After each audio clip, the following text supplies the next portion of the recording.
저는 결코 비선실세가 아니다. 국정농단 사건으로 이른바 비선실세로 불린 최순실 씨가 오늘 파기환송심 첫 공판에서 한 말입니다. 서울타임즈에서 자세한 소식 전해드리고요. 또 민주당 이해찬 대표가 조국 사태와 관련해 국민께 송구하다는 입장을 밝혔습니다. 기자회견을 일주일이나 앞당겼다고 하는데 박주민 최고위원과 이야기 나눠보겠습니다. 김지윤의 이브닝쇼, 오늘도 준비한 소식 많습니다. 빨리 시작하겠습니다. 네, 먼저 국내 소식 듣는 서울타임즈 시간입니다. 오늘도 정상근 기자 그리고 손수호 변호사와 함께 여러 뉴스 좀 들여다보도록 하겠습니다. 안녕하세요. 네, 안녕하세요. 네, 안녕하십니까. 네, 굉장히 열심히 준비들을 하고 계셔갖고 네. 이전에 준비를 했어야 되는데 바빴다. 네. 스케줄이 꽉 차시고 아유, 손수호 뭐 그렇지 변호사님도 바쁘시죠? 저는 끝까지 열심히 준비했습니다. 끝까지 열심히 준비했다. 네. 처음부터 끝까지? 처음부터는 안 묻히고. 처음이란 말은 하지 않으셨습니다. 네. 조금 슬픈 소식이 있습니다. 어제 저녁에 문재인 대통령 모친 강한옥 여사의 별세 소식이 전해졌어요. 현직 대통령 재임 중에 모친상은 제 기억엔 처음인 것 같은데 맞죠? 그렇습니다. 네. 예전에 김영삼 전 대통령도 모친상을 당했지만 퇴임 후였고요. 이번이 사상 처음인데 네. 많은 국민들이 이제 애도의 뜻을 표하고 있고 네. 정치권에서도 마찬가지입니다. 그리고 자유한국당이 논란의 영상도 애도의 옳은 소리였던가요? 네, 그렇습니다. 네. 그 벌거벗은 임금님 그 영상도 애도의 차원에서 일단 내리겠다. 잠시 휴전. 네, 그런 입장도 내놨죠. 그렇군요. 네, 조문을 원래 안 받는다고 했어요. 그리고 네. 철저하게 가족장으로 한다. 그래도 많은 정치인들이 또 부산으로 간 것으로 알고 있습니다. 네.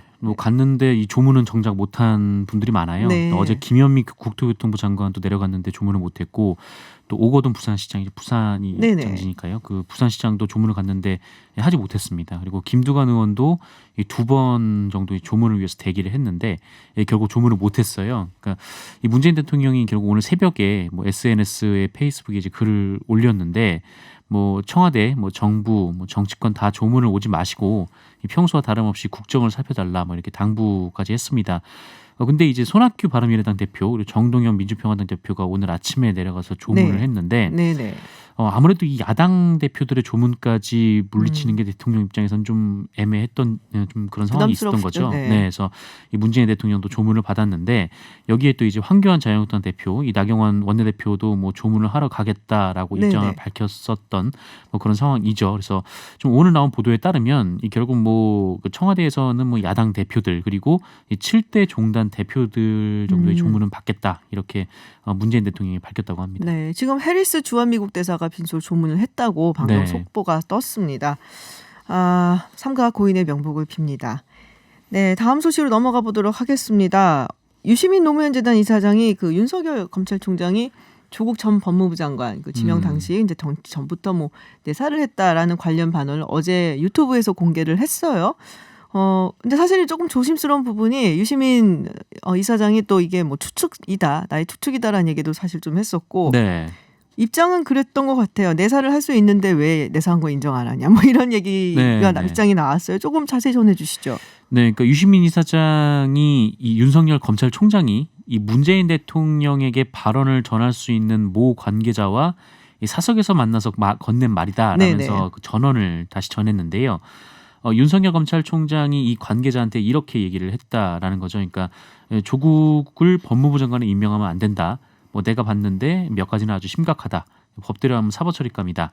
내가 사모펀드 쪽을 좀 아는데 이거 완전 나쁜 X다. 대통령께 말씀드려서 임명 안 되게 해야 된다라는 등등의 이 발언을 했다. 이거는 이제 유시민 이사장이 직접 전해 들은 이야기. 그 말을 들었던 사람에게 들었다고 이렇게 전했고 그 나머지 이와 관련해서는 본인의 생각을 좀 덧붙이는 좀 그런 방송이었습니다. 그렇군요. 이게 법적으로는 어떻게 되나요? 그러면은 전해 들은 이야기가 어떤 증언의 효과가 있나요? 일단 이게 수사도 아니고 재판도 아니기 때문에 증거 능력을 따질 필요가 없는 상황으로 보이고 하지만 발언의 신빙성 또 굉장히 중요한 시점에서 나온 발언이기 때문에 그 발언이 진실인지에 따라서 굉장히 또 많은 영향을 줄 수 있습니다. 이거를 좀 가늠해 봐야 되는데 좀 굉장히 많은 단계를 거쳐야 됩니다. 우선 지금 이시민 이사장이 문제 삼고 있는 건 이제 지명 전에 이미 내사를 진행했던 거 아니냐. 내사를 진행하지 않았다면 이렇게 조국 전 장관의 임명이 적합한지에 대해서 구체적으로 확신을 가질 수 없다. 이런 짐작을 말한 건데요. 검찰이 내사를 할 수 있습니다. 내사한 것 자체가 문제가 되진 않아요. 그리고 또 한 걸음 더 나아가서 내사를 했음에도 하지 않았다고 거짓말하고 있다면 그거 자체도 사실 큰 도덕적인 문제가 될 수 있어도 법적으로 문제가 되지는 않습니다. 그렇다면 지금 유시민 전 이사장이 지금 말을 하고 있는 거는 내사를 했고 그리고 또 그 내사의 목적이 정권 또는 대통령 또는 국가에 대한 충정이 아니라 조국 전 장관 당시 네네. 내정자의 임명을 막기 위한 목적. 근데 윤석열 총장은 나의 대통령에 대한 충정이라는 말을 또 했단 말이에요. 네, 어제는 이제 그런 말도 전했는데 그거는 외면적인 이야기고 혹시 그 뒷면에는 검찰 조직을 지키기 위해서 검찰 개혁을 이제 표방하고 있는 그런 조국 장관의 임명을 막으려는 목적으로 내사를 했다면 그 부분은 문제가 있는 거 아니냐라는 지적을 하는 걸로 해석이 되는데 사실 여러 단계의 어떤 논리적인 그런 연결점이 있어야 됩니다. 따라서 중간에 어느 하나라도 끊어진다면 유시민 이사장의 이야기가 좀 신뢰를 받기 어려운 그런 위험도 있는 것이죠. 그래서 그런 거예요. 백혜련 의원이 추측일 수 있다라는 얘기를 또 했어요. 민주당 내에서 이런 얘기가 나오는데 민주당 내에서는 뭐 어떻게 반응을 하고 있나요? 이 발언에 대해서? 뭐 여기에 대해서 뭐 공식적인 반응을 내놓지는 않을 것 같고요. 네네. 뭐 실제로 뭐 이렇게 많은 얘기들이 뭐 나오진 않고 있습니다만, 근데 몇몇 의원들을 중심으로 좀 유시민 이사장의 얘기에 대해서 좀 뭐랄까요, 좀 반대라고 할까요, 좀 비판이라고 할까요, 좀 그런 얘기들은 좀 나오고 있어요. 그러니까 백혜련 의원 같은 경우에는 오늘 아침 라디오에 출연을 해서 이 유시민 이사장의 전원이 뭐 내사를 했다고 볼 수 있는 명백한 증거라고 보기엔 좀 어려운 면이 있는 것 같다. 이렇게 얘기를 했고, 뭐 유시민 이사장 입장에서는 뭐 그 발언 내용을 내사가 있었다고 해석할 수도 있겠지만, 뭐 그것은 추측일 수도 있다. 뭐 이렇게 덧붙이기도 했고요. 그리고 박용진 민주당 의원도 아침 라디오에서 이 검찰 수사 과정 전체에 대한 문제를 제기하려고 하는 것 같지만 뭐 근거가 좀 약한 거 아니냐는 생각이 든다.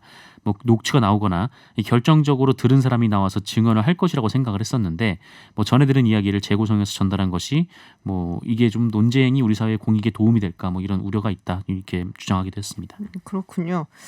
알겠습니다. 뭐 지금 계속 유시민 이사장 그 유튜브로 이런 이야기가 나오고 있고 그래서 많은 사람들이 또 관심을 기울이고 있는데 어쨌든 이 부분에 대해서는 아직은 지금 뭐라고 확실하게 이야기하기가 조금 힘들다라는 게 대체적인 의견인 것 같고요.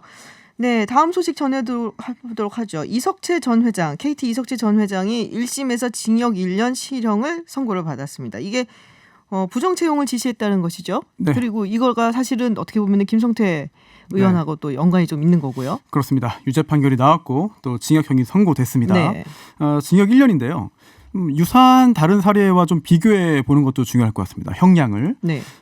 강원랜드 채용 비리 관련해서 이제 최용직 전 사장 징역 3년형 선고됐어요. 1심에서. 네, 그리고 이제 이광구 전 우리은행장의 경우에는 1심에서 징역 1년 6개월형 그리고 항소심에서 징역 8개월형이 선고됐는데요. 물론 1년이면 어떤 건가요? 그러면 좀 낮은 건데요? 왠지 느낌이? 꼭 그렇지는 않습니다. 왜냐하면 이 업무방해죄가 인정된 다음에 그다음에 형량을 결정함에 있어서는 여러 가지 요소들이 고려되는데요. 그중에 특히 그 회사의 업무를 어느 정도로 방해했느냐. 이것도 중요합니다. 그래서 강원랜드 같은 경우에는 훨씬 더 규모가 컸죠.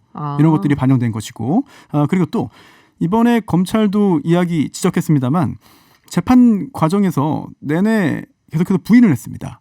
결국 이런 것들도 상당히 영향을 미쳤을 것이고. 그럼 재판장에 가갖고 유죄인 걸 본인이 알고 그러면은 이게 좀 나올 것 같다 그러면은 미리 잘못했어요 죄송해요 이렇게 얘기를 해야 되는 건가요? 그거 굉장히 중요한 건가요? 그리고 설령 경우에 따라서는 자신은 그런 일을 한 적이 없거나 또는 범죄가 아니라고 믿는다 하더라도 경우에 따라서는 전략적으로 그런 발언을 하는 경우도 있죠. 그렇군요. 그 작용을 하는 줄 몰랐어요. 그러면은 1년이면은 그냥 적정하다라고 보시는 거예요, 우리 변호사님? 사실 재판 기록을 다 보지 못했기 때문에 1년형의 적정성을 판단하기는 쉽지 않아 보이고요. 다만 중요한 건 조금 전에 말씀하신 대로 이제 그 김성태 의원이거든요. 맞아요.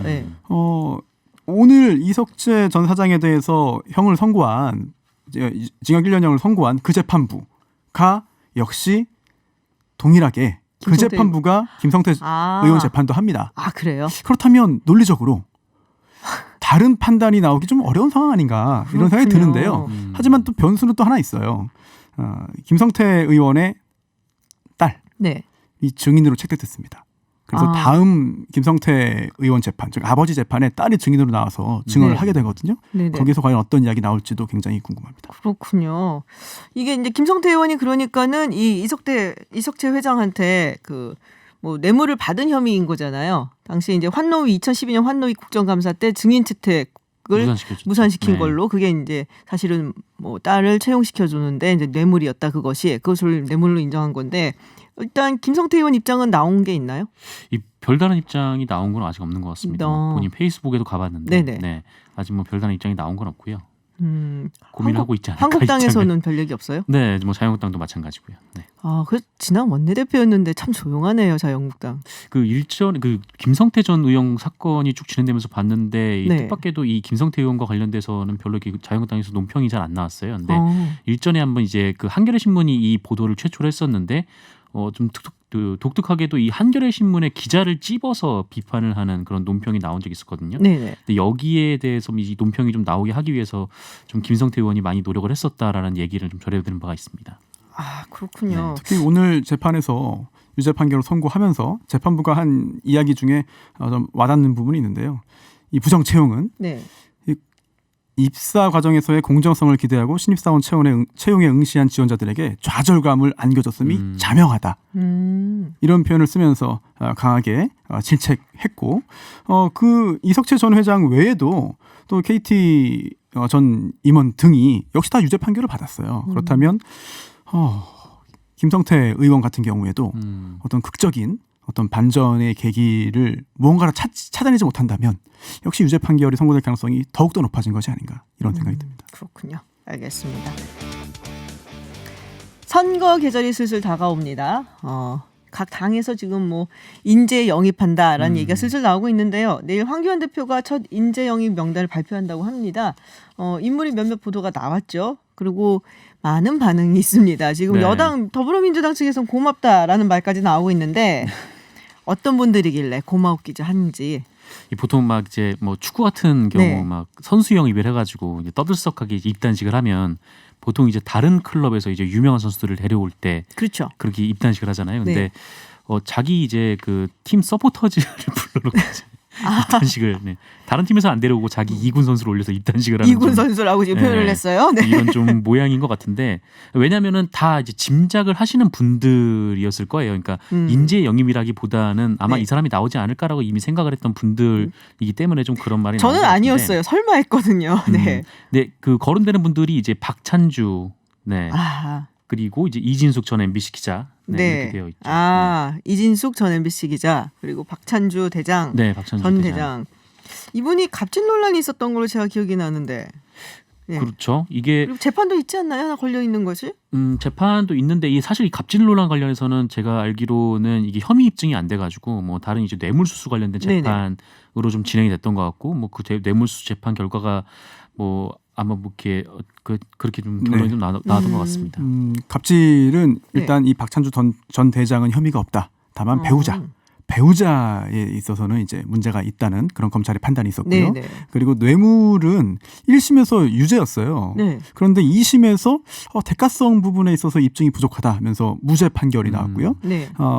하지만 이른바 김영란법, 청탁금지법 위반은 유죄가 인정됐습니다. 그래서 벌금 400만 원형이 선고된 상태인데 무죄 선고된 부분에 대해서는 검사가 항소하고 상고하고 그리고 또 유죄 판결된 부분은 또 박찬주 전 대장이 상고해서 지금 대법원에 모든 사건이 올라가 있는 상황이죠. 그럼 아직 재판이 안 끝났어요. 안 끝났습니다.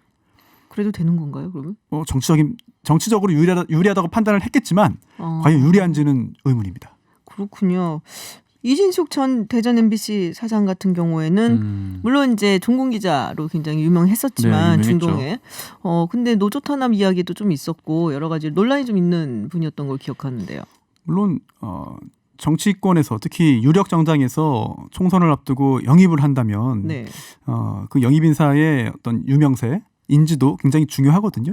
그런데 어떤 계층, 어떤 분들은 굉장히 좋아하고 환호하지만 또 반대로 또 상당히 또 많은 분들은 또 과거의 어떤 사건들을 떠올리면서 싫어하고 배척하는 그런 인물이라면 과연 총선 전략상 도움이 되겠느냐 이런 생각도 들어요. 근데 또 어떻게 보면은 사실 선거를 공부한 사람들 입장에서는 가장 중요한 거는 지지를 할 것 같은 사람들을 선거장으로 끌어내는 거거든요. 어차피 저쪽에 있는 사람은 이쪽으로 안 움직인다라고 보기 때문에 그래서 그런 걸 노린 게 아닌가 싶기는 한데 뭐 원래 들었던 인물들 중에는 박찬호 선수도 있었고 이국정 교수님도 있었고 배우 김영철 씨 자기는 근데 안 한다 영입 제안하죠. 네. 근데 어쨌든 이분들은 일단은 아닌 걸로 일단은 네 그렇군요. 현재는. 근데 박용진 의원이 한마디 했어요. 악명의 급은 우리는 고맙다. 이게 박용진 의원이 한 말이었군요. 유명과 악명을 좀 나눠서 봐야 되지 않겠냐는 취지의 이야기를 했거든요. 왜냐하면 지금도 이제 저희들이 이야기하는 것처럼 인지도는 있어요. 네. 누군지 다 알아요. 보면 이거 굉장한 장점입니다. 그분 개인에게도 또 영입한 정당에게도. 하지만 뭔가 다른 사람들이 좋아하는 상황이라면 유명한 건데 그게 아니라 좀 악명이라고 표현할 수 있다면 이거는 또 오히려 상대방 정당이 또 바라는 영입일 수 있거든요. 영어로도 다르잖아요. 페이머스와 노토리어스하고 좀 다릅니다. 네, 저희가 오프닝에서 소개해드렸던 그 비선 실세가 아니다라고 최순실 씨가 무죄를 주장했던 이야기 좀 나눠볼게요. 오늘 국정농단 사건 파기환송심 첫 재판이었어요. 네. 대법원이 최 씨 일부 혐의를 무죄로 봐야 한다라고 해갖고 지금 서울 고법으로 돌려보낸 거잖아요. 그렇습니다. 네, 어떤 부분이 지금 다툼이 있을 예정인가요? 생각보다 다툼의 여지가 크지 않습니다. 오늘 이 재판 통해서 뭔가 새롭게 엄청나게 큰 변화가 생길 거라고 기대하는 분도 있고 네네. 또 그렇게 하기 위해 노력하는 분도 있습니다만 네. 법적으로 그렇게 될 수가 없습니다. 일단 1심에서요. 최순실 씨, 최서원 씨에게 징역 20년, 벌금 180억 원 그리고 네. 추징금이 선고됐죠. 2심에서 징역 역시 20년형 그리고 벌금 200억 원이 선고됐습니다. 대법원에서 원심 판결을 파기환송했어요. 네. 그러니까 이 최순실 씨를 좀 안타까워하는 분들 입장에서는 이거 봐라. 그동안 유죄 판결, 2심 판결이 잘못된 거 아니냐. 재판 다시 다 하자. 네. 이제 시작이야. 새로운 시작이야. 이런 생각 하시는데 그게 그렇지가 않습니다. 왜냐하면 대법원에서 모든 판단을 다 했는데요. 그중에 대부분은 문제가 없고 문제가 된 부분이 하나 있는데 네. 그것 때문에 전체를 파기하고 환송한 거거든요. 돌려보낸 거거든요. 그럼 그 부분에 대해서만 판단을 할 수 있습니다. 그러면 그 부분이 뭐냐? 바로 강요인데요. 최순실 씨가 대기업을 상대로 대기업에게 강요를 했다는 거예요. 근데 네. 그 강요라는 게 1심, 2심 유죄가 나왔지만 대법원에서 무죄 취지로 판단했습니다. 그 이유가 보통 해달라, 돈 달라 이렇게 조르면 이거 다 강요 아니야 생각하겠지만 법적으로 강요죄는 그렇지 않습니다. 상대방이 법률상 의무가 없는 경우에 폭행 또는 협박을 해야 돼요. 폭행은 없고 그럼 협박이 인정됐던 거거든요. 약간 조르는 거랑 강요는 다른 거군요. 네, 강요죄는 해줘 하는 거랑 그거는 안 해주면 가만 안 둬 하는 네. 거랑. 그래서 상대방이 겁을 먹을 만한 그런 그 해악을 고지했으면 이거는 강요죄 성립 가능한데 그 정도는 아니다. 이렇게 본 거라서 강요죄 부분은 이제 무죄 판단 내려질 가능성이 매우 높은데요. 하지만 그렇다 하더라도 그러한 행위를 통해서 금품을 받은 거는 여전히 뇌물입니다. 여전히 뇌물이다. 그렇다면 본질적인 부분은 달라질 게 없고 달라질 수가 없어요. 이번 재판에서 이경재 변호사 이런 말도 했어요. 이번 재판은 단순히 파기환송심이 아니라 1, 2, 3심에 이은 4심이다 그랬거든요. 네. 물론 변호사는 의뢰인을 위해 모든 이야기를 할 수 있고 또 열심히 노력을 해야 됩니다만 법적으로는 틀린 말이죠. 그냥 선언적인 이야기라고 해석하면 될 것 같습니다. 그렇군요. 근데 왠지 이런 말을 한 게 지난번에 뭐 옥중 편지 해갖고서는 뭐 전달한 내용이 있고 있잖아요. 이게 옥중 정치인가요? 옥중 비서실세가 약간 겹치는 부분이 있는데 요즘 활동이 활발합니다. 최순실 씨가 요새 목소리 많이 내죠. 그러니까요. 전 법무부 장관 국면에서도 목소리를 계속 냈었는데 오늘도 뭐 굳이 이제 본인 발언 기회를 얻어가지고 네. 이 지금 구속만 지금 3년째인데 이 3년 동안 이 검찰 조사 그리고 뭐 재판 계속 받으면서 막 고통스럽고 막 견디기 힘든 나날을 보냈다 이렇게 얘기를 하면서 나의 울부짖음은 이 자유민주주의가 맞냐라는 두려움이고 이 동부구치소 독거실에서 뭐 24시간 이 CCTV 감시 속에서 몸과 마음도 피폐해졌고 또 목욕탕에서 넘어지면서 뭐 4번 이상 수술을 받았다 뭐 이렇게 네.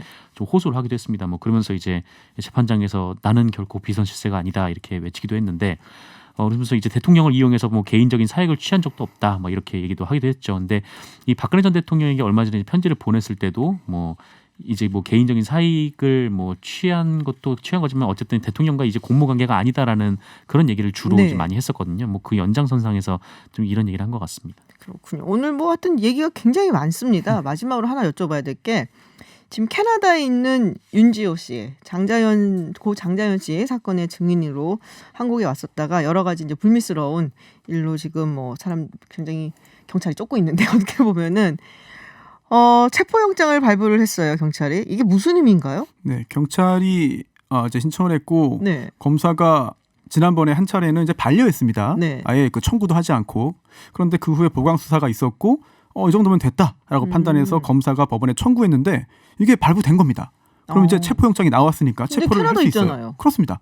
그런데 윤지호 씨가 캐나다에 있으면서 그동안 출석할 의사가 있다라고 말을 하면서도 네. 또 건강상의 문제 때문에 출석할 수 없다는 말을 또 계속 했거든요. 네네. 이런 상황에서 3차례나 출석 요구했지만 결국 출석이 이루어지지 않았기 때문에 체포영장을 받은 거고요. 물론 이 영장을 가지고 가서 캐나다 현지에 가서 우리나라 공무원들이 데리고 올 수는 없죠. 그건 캐나다의 주권을 침해할 수 있는 거기 때문에. 네네. 하지만 방법이 없는 것은 아닙니다. 범죄인 인도 조약 뭐 이런 거 있죠. 네, 그렇습니다. 네. 캐나다와 우리나라 사이에 여러 가지 조약들이 있기 때문에 그 절차를 활용하고요. 또한 그 절차 활용과 병행해서 뭐 인터폴의 수배 그리고 네네. 또 여권 무효화 이런 조치 등을 병행해서 최대한 빨리 신병을 확보해서 우리나라에서 조사를 하겠다는 입장인데요. 네. 이 체포영장이라는 게 뭐 유죄를 의미하는 건 아니에요. 네. 나오지 않으니까 일단 신병을 확보해서 조사할 수 있게 데리고 오자. 네네. 이 의미거든요.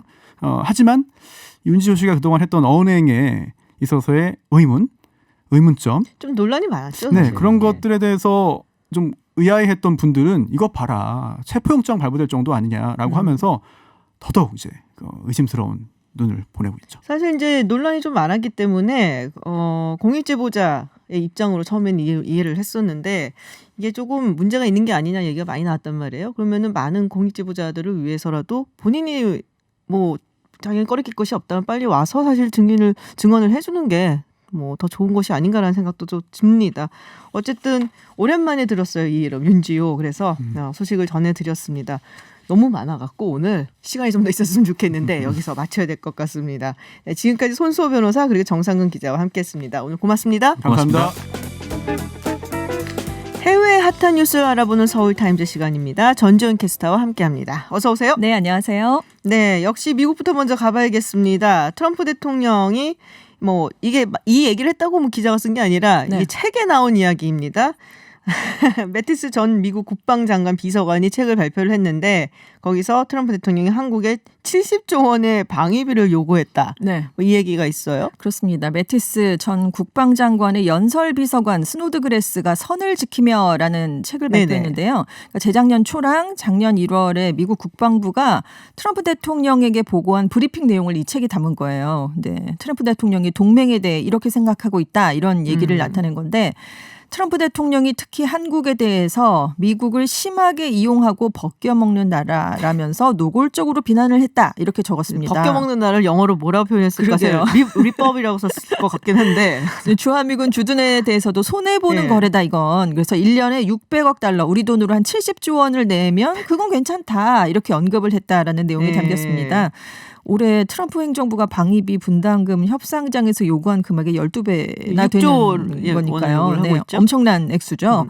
그리고 이제 취임 초에 외교라인에게 한국, 일본, 독일 등 해외 미군 주둔국에서 미군을 철수할 수 있느냐 이걸 정말 물었던 것으로 알려졌어요. 그러니까 뭐 비공식적으로 실제로 해외 주둔 중인 미군 철수를 검토했다는 그런 얘기인데 네네. 그래서 외교안보팀이 서둘러서 동맹 또 해외 주둔 미군의 중요성을 대통령에게 설명하기 위한 브리핑을 준비했는데 브리핑하던 도중에 이런 발언들을 했다. 이런 근데 얘기가 있습니다. 70조 원 얘기를 듣고 나서 네. 저는 든 생각에 정말 뭐랄까 약간 동맹국에 이제 주둔을 시키는 미국의 군대를 주둔을 시키는데 비용이 얼마고 어느 정도인지 이런 네. 합리적인 계산을 잘 안 했구나라는 생각이 좀 그렇죠. 들었어요. 이게 뭐 네네.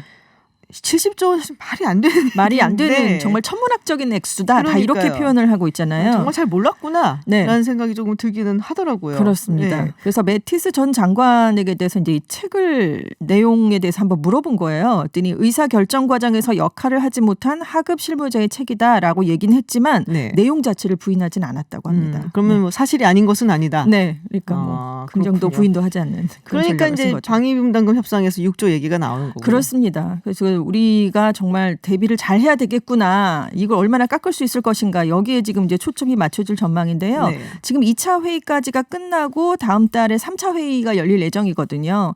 근데 지금 미국 의회를 중심으로 한국이 미군 주둔에 따른 기여를 하고 있고 뭐 값진 동맹국이다. 이런 인식이 퍼지고 있다고는 합니다. 근데 역시 협상은 의회가 하는 게 아니고 그렇죠. 행정부가 하는 거니까요. 대통령이 이런 생각을 확고하게 갖고 있다면 정말 많이 밀어붙이겠구나. 이런 각오를 해야 될 것 같다. 이런 얘기가 나오고 있습니다. 그렇습니다.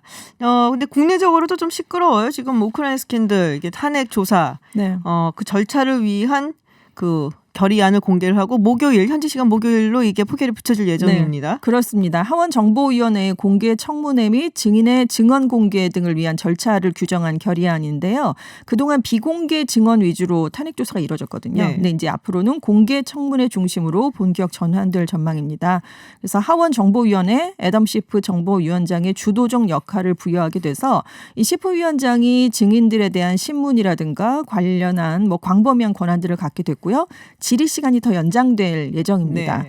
그래서 결의안에 대한 하원 본회의 표결이 현지 시각으로 31일에 이루어질 예정이고요. 이번 결의안 표결이 왜 이루어지게 됐냐면 지금 진행하고 있는 탄핵 조사가 불법이다. 적법한 절차를 마련해라. 공화당이 네. 요구를 했기 때문에 여기에 대한 대응 차원으로 이루어졌습니다.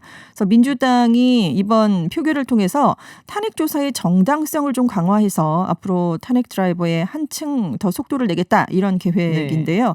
하지만 그리션 백악관 대변인은 이번 조치는 탄핵 조사가 처음부터 불법적인 엉터리였음을 확인해 주는 것이다. 이게 원래 사실은 헌법에는 없어요. 네. 네, 탄핵을 할 때 탄핵 조사를 시작한다라는 표결을 붙여서 그게 통과되고 하는 것이 뭐 법적으로 규정이 돼 있는 건 아닌데 예전에 클린턴 대통령하고 니슨 대통령 시작을 할 때 이 표결을 했었어요. 네. 그러니까 백악관 측에서는 이걸 해야 된다. 안 그러면 우리는 뭐 요구하는 자료라든지 뭐 증인이 나간다든지 이걸 절대 협조해 줄 수 없다라고 했었던 거죠. 네. 그래서 펠로시 의장이 이거 하게 되면 시간도 너무 많이 걸리고 네. 그리고 이걸 하게 되면은 공화당 측에서도 자기들한테 유리한 증인들 다 부를 것이고 그리고 무엇보다도 표결을 붙일 때 지금 이제 작년에 선출됐던 하원 의원들 네네. 특히 트럼프 대통령이 이기거나 뭐 좀 유리했었던 공화당 지역의 그 지역구를 뺏어온 그 민주당 의원들한테 좀 불리하게 작용할 수도 있고 네. 내년에 또 총선을 그렇습니다. 치러야 되니까 네.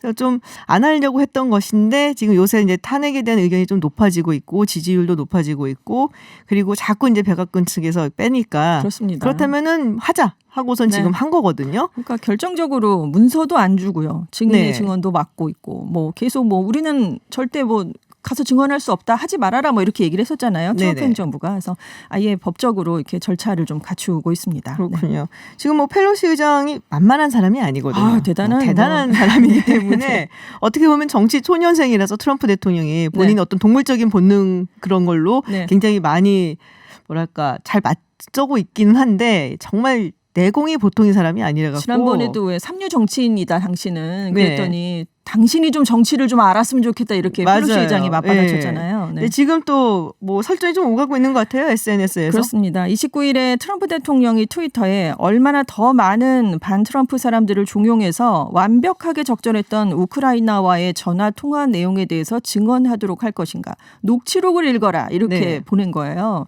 왜냐하면 빈드맨 우크라이나 전문 육군 대령이 이제 탄핵 조사를 앞두고 있었는데 그 전에 바로 SNS에 글을 올린 겁니다. 근데 이 사람이 누구냐면 전화 통화 내용을 직접 들은 사람 중에 한 명이었거든요. 그래서 지금 통화 내용을 실시간으로 직접 들은 사람이 하원에서 증언하는 건 처음이었는데 이 빈드맨 대령이 해외 정부가 미국 시민을 수사하도록 요구하는 것은 부적절하다고 생각했다. 이렇게 증언할 네네. 계획이었고요. 실제로 이렇게 증언을 했습니다. 근데 이 빈드맨 대령이 네네. 지금 화제가 되고 또 논란이 되는 이유 중에 하나가 공화당 의원들이나 이런 측에서 뭔가 좀 걸고 넘어지는 게 있거든요. 네네. 이 사람이 원래는 우크라이나 출생이에요. 네. 그리고 쌍둥이가 있는데 쌍둥이 이름은 에프게니 빈드맨인데 둘 다 지금 NSG에서 일을 하고 있어요. 네. 그래갖고 이 공화당 측에서 우크라이나 출신이고 그리고 유태인이거든요. 아시케나지인데 스파이 아니냐는 얘기를 하는 거예요. 그래서 우크라이나 그렇죠. 쪽에 좀 유리한 증언을 네네. 한다. 네. 그래서 이것 때문에 여러 가지로 또 좀 굉장히 논란이 많은 것 같더라고요. 근데 아무튼 뭐 굉장히 심각한 정말 들은 사람이 얘기를 한 거는 그동안 전해 들은 거랑은 차원이 다른 그렇죠. 얘기이기 때문에 트럼프 대통령으로서는 아주 긴장을 할 수밖에 없었죠. 그러니까 펠로시 의장이 왜 녹취록을 읽어라. 대통령이 그러니까 바로 SNS에 모든 사람이 녹취록을 읽었다라고 하면서 당신의 통화는 이러이러한 점에서 매우 부적절했다. 이걸 다 지적을 해버렸습니다.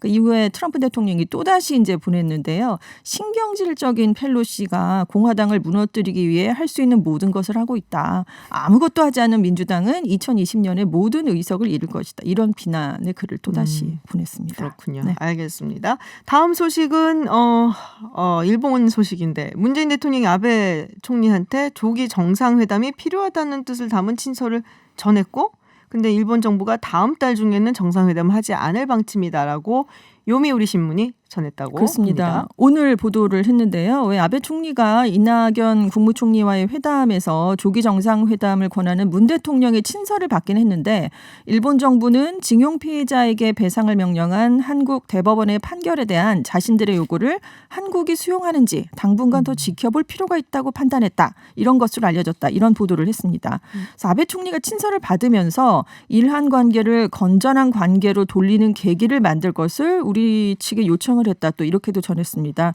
그래서 지금 일본 정부 고관도 현재 상황에서는 정상회담에 응하지 않을 태세다. 이렇게 말을 했다. 이런 설명을 덧붙였습니다. 그렇군요. 다음 주에 지금 내달 초순에 아세안 관련 정상회의가 태국에서 열리거든요. 네. 중순에는 칠레에서 에이펙 회의가 열리고요. 그렇죠. 지금 문 대통령은 다 참석을 할 예정이고 아베 총리도 다 올 것으로 예상이 네. 되고 있기 때문에 꼭 공식 정상회담은 아니더라도 뭐 행사장에서 마주칠 수도 있고 잠시 대화를 가질 수도 있고 그래서 여기에 지금 관심이 쏠리고 있고요. 중국에서 12월 하순에 한중일 3국 정상회의를 개최하는 방안이 또 논의되고 있습니다. 그래서 이걸 계기로 한일 정상회담이 따로 추진될 것인가 여기에도 주목이 되고 있습니다. 그렇군요. 근데 뭐 미국 민주당 하원 의원들이 이제 아세안 죄송합니다. 트럼프 대통령한테 서한을 보내갖고 좀 한일 갈등 중재를 해라. 네, 그런. 근데 지금 본인이 바빠갖고 정신도 없고. 정신이 없겠죠. 지금 브래드 셔먼 하원 외교위원회 아시아태평양 소위원장을 포함한 민주당 의원 14명이 24일에 트럼프 대통령에게 편지를 보냈는데요. 한일 갈등 상황과 관련해서 미국의 고위급 지도력이 필요하고 편을 들지 않고 두 동맹국이 서로의 의견 차이를 해소하도록 도울 필요가 있다. 이런 내용을 담은 것으로 알려졌습니다.